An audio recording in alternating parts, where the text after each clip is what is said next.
ଅତିଥିର ଅଭିନୟ କରି ପ୍ରବର୍ଷଣ ପର୍ବତକୁ ପଳାଇଛନ୍ତି। ସେଠାରୁ ଅଲକ୍ଷ୍ୟରେ ଯାଇଛନ୍ତି ଦ୍ୱାରକା। ଜରାସନ୍ଧ ପର୍ବତଟିକୁ ପୋଡ଼ି ଶତ୍ରୁଦ୍ୱୟ ମରିଛନ୍ତି ଭାବି ଆନନ୍ଦରେ ମଗଧ ଫେରିଛି। ଏବେ ରୁକ୍ମିଣୀ ହରଣ ପ୍ରସଙ୍ଗ। ରୁକ୍ମିଣୀ ବାଲ୍ୟକାଳରୁ ଶ୍ରୀକୃଷ୍ଣଙ୍କୁ ବରିଛନ୍ତି। ଏବେ ଶିଶୁପାଳ ହସ୍ତରେ ତାଙ୍କୁ ଅର୍ପଣ କରିବାର ଆୟୋଜନ ଦେଖି ସେ ବୃଦ୍ଧ ବ୍ରାହ୍ମଣଟିଏ ପଠାଇଛନ୍ତି ଦ୍ୱାରକାକୁ। ରୁକ୍ମିଣୀ ଉବାଚ ହେ କୃଷ୍ଣ ଭୁବନ ସୁନ୍ଦର, ଶୁଣିଲି ଗୁଣ କର୍ମ ତୋର। ତୋହର ଗୁଣ କର୍ମ ଯଶ ଯାହାର ଶ୍ରବଣୀ ପ୍ରବେଶ। ହରେ ଅଶେଷ ଜନ୍ମ ପାପ, ଆଧ୍ୟାତ୍ମ ଆଦି ତିନି ତାପ। ଚକ୍ଷୁ ବହନ୍ତି ଯେତେ ପ୍ରାଣୀ, ତୋହର ରୂପ ପରିମାଣୀ।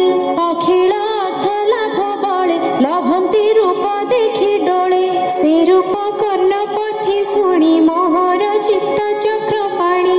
ଲାଜ ଉପେକ୍ଷିତ ଶରଣେ, ପଶିଲା ଅଭୟ ଚରଣେ। ଶ୍ରବଣେ ଶୁଣି ତୋର ଭାବ, ସେ କିମ୍ପାନକୁ ବରିବ। ଏବେ ବରିଲି ତୋତେ ମୋହି, ମନ ବଚନ ତନୁ ଦେଇ। ତୋହର ଅର୍ଥେ ଶରୀର, ବିଚାରି ମୋତେ ତ୍ରାହି କର। ଭୋନାଥ ବୀରଙ୍କର ବୀର, ମୁଁ ତ ଆମିଷ ଉପହାର। ନିକଟେ ଶିଶୁପାଳ ଆସି, ନବସୁ ତୋର ବଳି ଗ୍ରାସୀ। ରାତ୍ର ପାହିଲେ ଅଧିବାସ, ହୋଇବ ମଙ୍ଗଳ ଦିବସ। ତୁ ନାଥ ସାଜି ନନ୍ଦୀ ଘୋଷେ, ଘେନାଇ ଯଦୁ ବଳ ପାଶେ।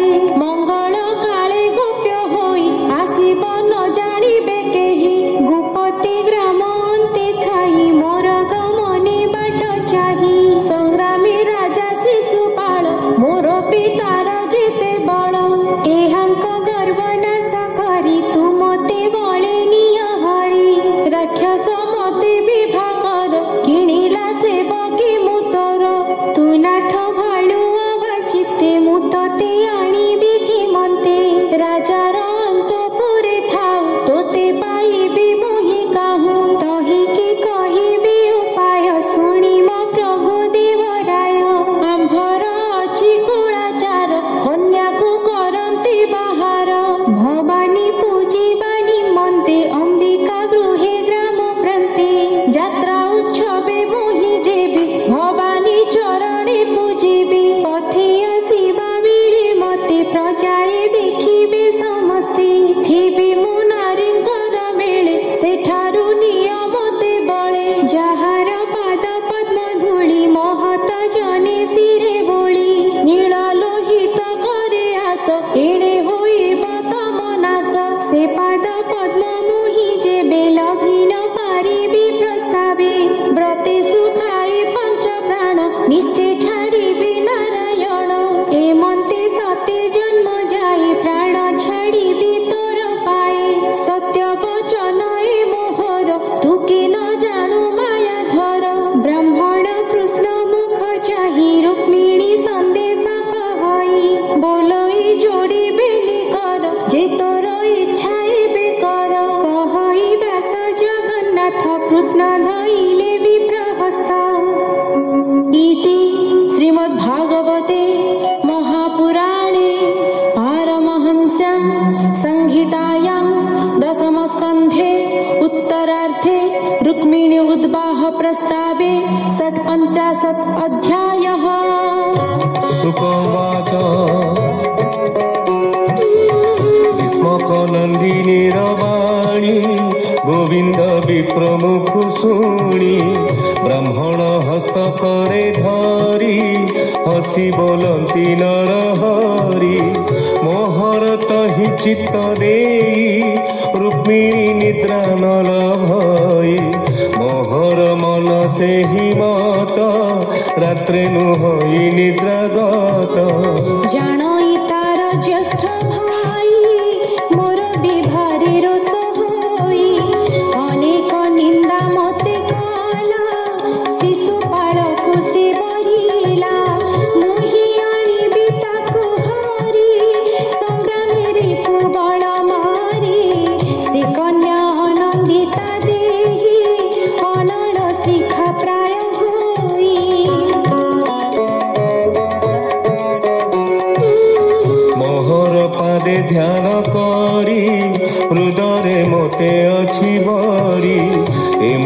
मदन गोपाल जानिल विभालग्न बेल दारु केराई दामोदर बोइले रथ सज कर शुणी दारुक जाई बेगे रथ साजिला अति व्यग्रे शैव्य सुग्रीव मेघ पुष्प जोचिला बड़ा हकस गोविंद निकटे मिलिला कर अंजलि सिरे देला आनंदी विप्र कर धरी राथि बसिले नरहरि दारुक रथ बाहे बळे शून्य गमिले रात्र काळे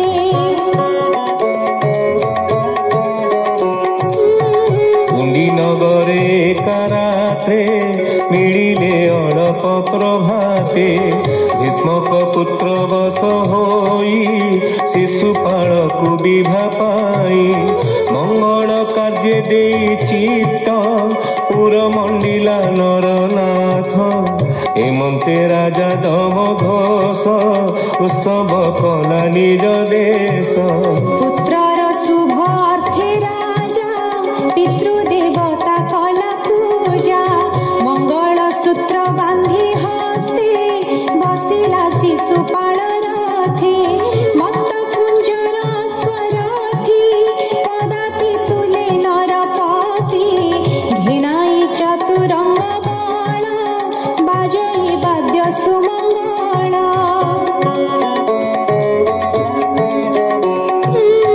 कुंडी नगरे बेगे गला हरसे दम घोष बड़ा भीष्मक आसी किछि दूर प्रवेश कराइला पुर उत्तम गृहे बास देई पूजिलासने बसाई शिशुपाळर पक्ष होई राजाए मिलिछंती जाई मिली